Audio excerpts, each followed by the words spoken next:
I wanted to say I'm in Italy because of singing, because of music, because I understood when I was already a soloist also in Germany for church music and lieder and things. I always did classical music. And I sang in a choir. Since I was about 8 years old, I sang in choirs, you know. And I always thought that my voice is not my voice, you know. Teachers tried to teach me stuff. And then I was better then. And then I came to a point where I thought, no, that's not, you know. And so I had to unlearn several times and learn the new teachings of the new teacher. And then I was despairing, because in Germany we have an ideal of pureness, of intonation and everything. It's all very sort of fearful singing. When I was in a professional choir, there was always the fear not to be right. And this is certainly not helping the voice, you know, it's certainly not helping the self. So I choose Italy because I thought, here's the emotion, you know, and opera, Italian opera, and I was really intrigued by that. And exactly something happened, the liberation of all these restrictiveness which we have in Germany. And here people are just more emotional, more direct, and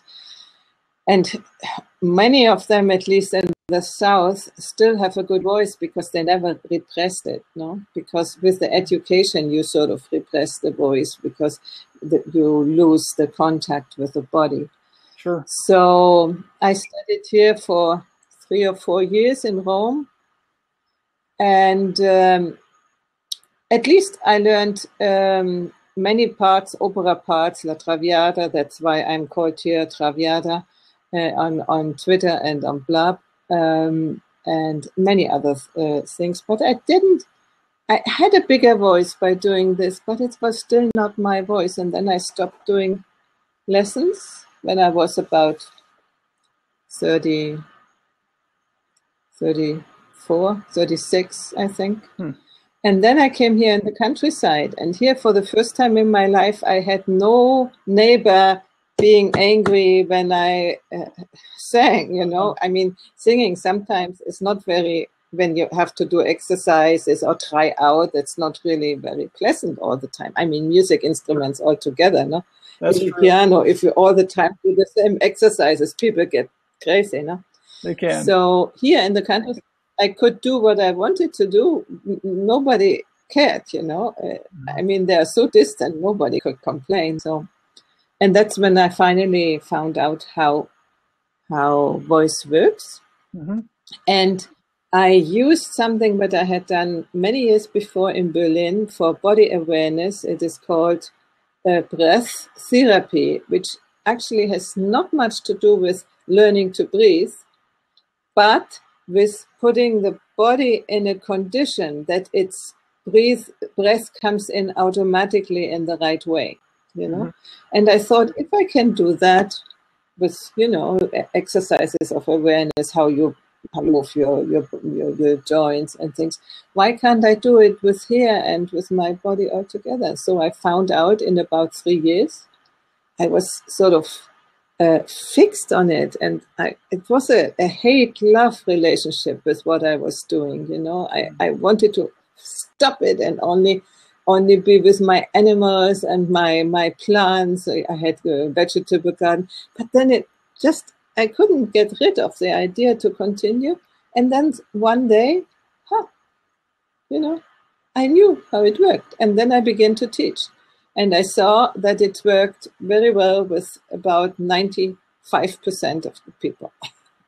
Good. So then I got confident that what I have found is right, because it's somehow against the normal way of teaching. It's certainly not how I have learned. They tried to teach me right. Singing. Certainly not. It's different. It's really an experiential awareness way. So you find out when it is right, how it feels like, and you find to recreate the body feeling, you know, and not not so much with the ears, because the ears for singers is a problem. Yeah. For instrumentalists, not so much, but for singers, because we never hear ourselves as others hear us. So when we only rely on the ear, we are lost, you know. And many people think they sound wonderfully, but outside it doesn't sound so well. Yeah. So it's hard to get the, I think, to get the resonance right, you know. And you're, like you said, I think your resonance is not always as great as you might think.